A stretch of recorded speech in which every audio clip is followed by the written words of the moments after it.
Era o primeiro dia de aula de Helena na Escola Estadual São Damião. Recém-formada, aceitou o cargo como professora substituta para cobrir a licença de uma docente veterana. A diretora, uma senhora austera chamada Ivone, a recebeu com frieza e passou rapidamente pelas instruções. Ao final, entregou a chave de uma sala isolada no fundo do prédio, a sala 33. Não é muito usada, mas está funcional. É a única disponível no momento. Helena atravessou os corredores da escola observando os alunos passarem apressados, alguns cochichando entre si e lançando olhares rápidos em sua direção. Quando chegou à sala 33, notou que a porta estava mais desgastada que as outras. O número, parcialmente apagado, parecia ter sido repintado várias vezes. O corredor ali era mais frio, como se o sol evitasse aquele canto. Ao girar a chave, a porta rangeu de maneira incômoda. Lá dentro, carteiras antigas, de madeira escura e arranhada, estavam enfileiradas. A lousa ainda tinha traços de giz, como se a aula anterior tivesse terminado há pouco, apesar de a sala estar, supostamente, desativada há anos. Um cheiro de mofo e giz velho preenchia o ar. Helena entrou, tentando ignorar o desconforto. Arrumou seus materiais e esperou os alunos. Para sua surpresa, exatamente às 7h15, 12 alunos entraram em silêncio absoluto. Sentaram-se sem reclamar, sem sequer se olharem. Nenhum deles disse uma palavra. Ela tentou puxar conversa, mas todos mantinham os olhos fixos nela. Seus rostos eram estranhamente pálidos, os uniformes antigos, alguns desbotados como se tivessem saído de uma fotografia envelhecida. A aula prosseguiu com normalidade forçada. Ela dava explicações, e eles copiavam.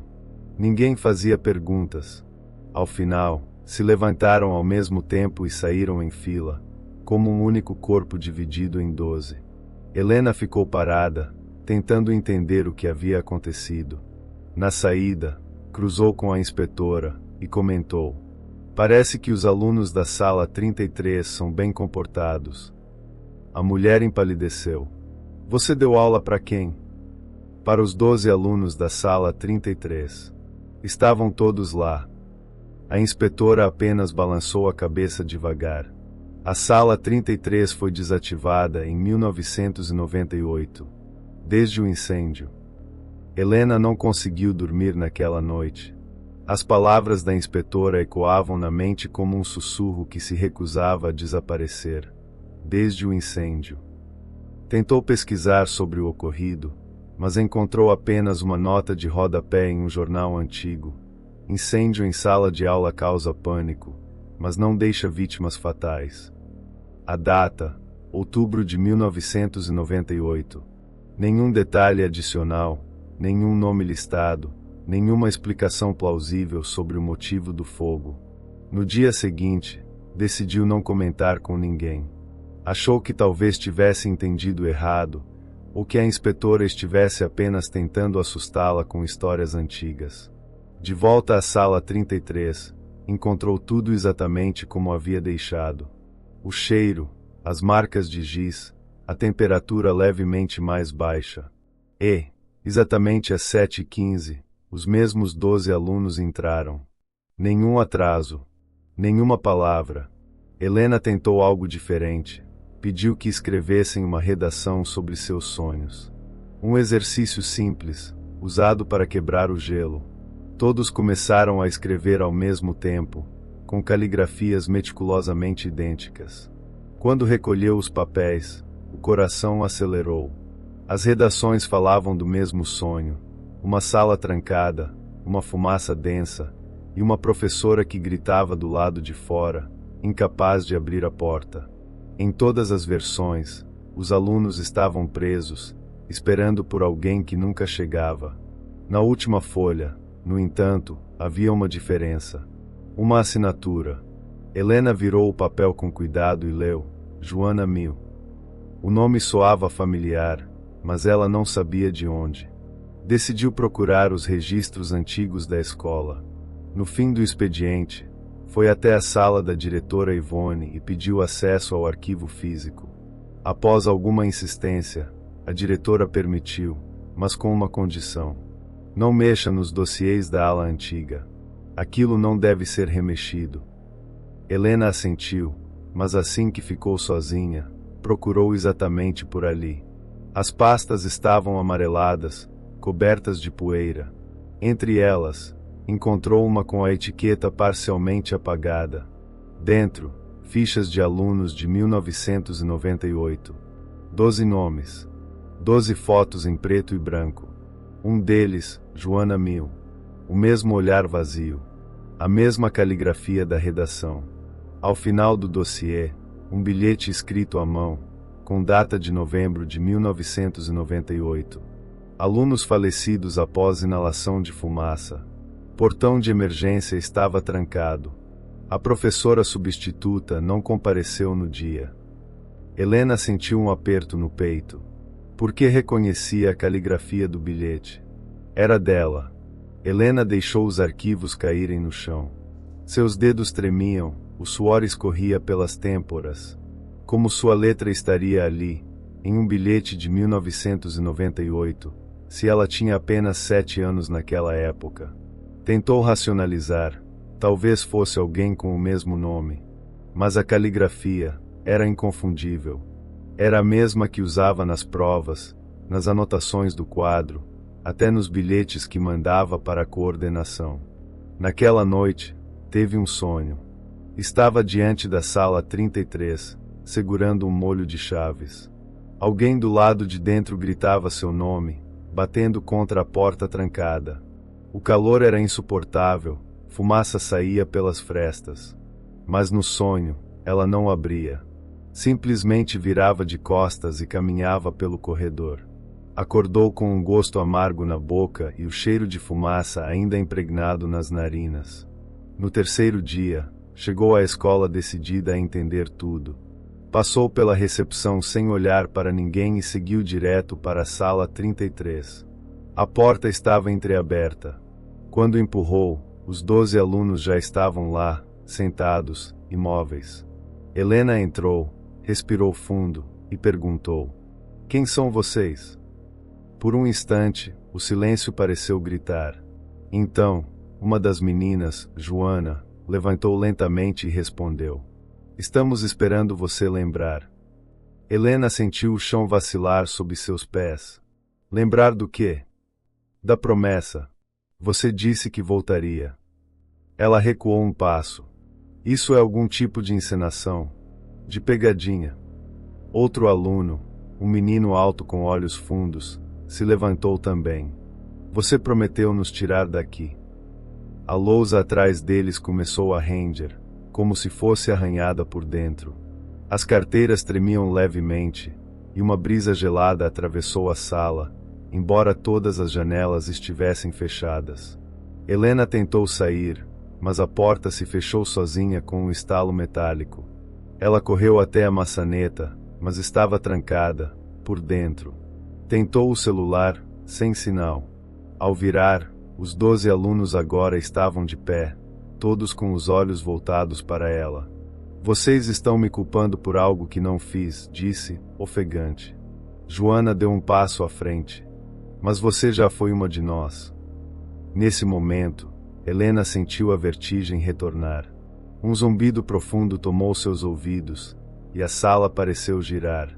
Visões cruzavam sua mente, uma sala cheia de fumaça, gritos abafados, crianças batendo na porta, e ela, do lado de fora, paralisada pelo medo. Ela vira as costas, sim. Ela fugiu. Talvez não nesta vida, mas em alguma anterior. Quando a consciência retornou, Helena estava sentada na própria cadeira, diante da lousa agora coberta por palavras que não lembrava de ter escrito. Frases repetidas em caligrafias diferentes, mas todas com a mesma mensagem. Você prometeu abrir a porta. Os alunos já não estavam nas carteiras. A sala estava vazia, silenciosa, mas o ar carregava uma densidade sufocante. Helena sentia que algo havia se rompido dentro dela, uma barreira que impedia lembranças antigas, enterrada sob camadas de vidas esquecidas. Pegou os papéis sobre a mesa e folheou desesperadamente, procurando qualquer prova de que aquilo fosse apenas um delírio, uma brincadeira cruel da mente. Mas os nomes dos 12 alunos voltavam em cada folha, cada bilhete, cada fotografia: Joana, Lucas, Beatriz, Marcelo. Ao fundo da sala, escutou o som de giz sendo riscado contra o quadro. Quando virou-se, viu a figura de uma menina, cabelos presos em 2 tranças, escrevendo lentamente. Helena deu um passo hesitante em direção a ela, mas a menina desapareceu diante de seus olhos, como fumaça. No quadro, restava apenas uma frase: "Está na hora de você entrar." Helena correu até a porta novamente. Estava destrancada. O corredor, antes sombrio, agora estava vazio, sem o som dos alunos, sem o burburinho da escola funcionando. Ela caminhou pelos corredores como quem atravessa um pesadelo consciente, tentando não ceder ao pânico. Parou na frente da diretoria. A porta estava entreaberta. Lá dentro, a diretora Ivone folheava um livro antigo. Quando percebeu a presença de Helena, fechou o tomo com força. "Você devia ter deixado isso quieto", disse com voz baixa, mas firme. "Não é a primeira vez que tentam dar aula naquela sala." "Quem eram aquelas crianças?" perguntou Helena, com a garganta seca. Ivone suspirou. Foi até um armário e retirou um envelope amarelado, com selo da Secretaria de Educação datado de 1999. Entregou sem dizer nada. Dentro, havia um relatório oficial sobre a interdição da sala 33. Consta que a substituta designada para o dia do incêndio jamais se apresentou. O nome dela era Helena M. Duarte. Isso é impossível. Eu não tinha idade para estar aqui em 1999. Ivone respondeu com olhar cansado. "Tem certeza?" Helena sentiu as palavras travarem na garganta. Porque naquele instante, uma memória surgiu, como um espinho empurrando a carne de dentro para fora. Uma escadaria antiga, um corredor de outra época, e ela, ou alguém igual a ela, correndo para longe enquanto uma fumaça negra engolia tudo atrás. Naquela noite, Helena voltou à escola.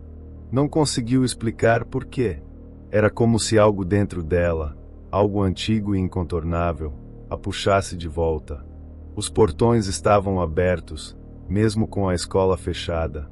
Tudo estava escuro, mas ela conhecia o caminho, como se tivesse feito aquele trajeto 1000 vezes. Ao chegar à sala 33, viu que a porta estava escancarada. As luzes, estranhamente acesas. Entrou devagar, sentindo cada passo ecoar como um julgamento. As carteiras estavam todas ocupadas. Os 12 alunos esperavam. Mas agora não eram apenas sombras. Havia expressão nos rostos, expectativa, dor contida. Eles a observavam em silêncio. No centro da lousa, escrito com giz branco, apenas uma pergunta: "Você vai abrir agora?"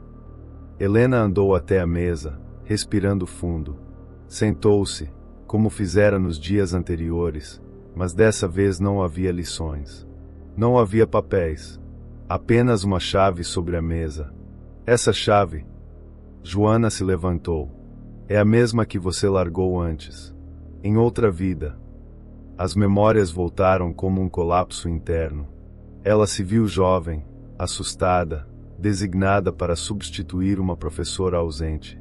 Lembrou-se de ter chegado cedo à escola, de receber a chave da sala 33. E de ter escutado o alarme de incêndio antes mesmo de chegar à porta. O medo a fez hesitar. A fumaça, os gritos. A chave caiu no chão e ela fugiu, convencida de que nada poderia ser feito. Nunca contou a ninguém. Enterrou aquela lembrança tão fundo que nem parecia real. Mas agora, ali, os rostos a encaravam de novo.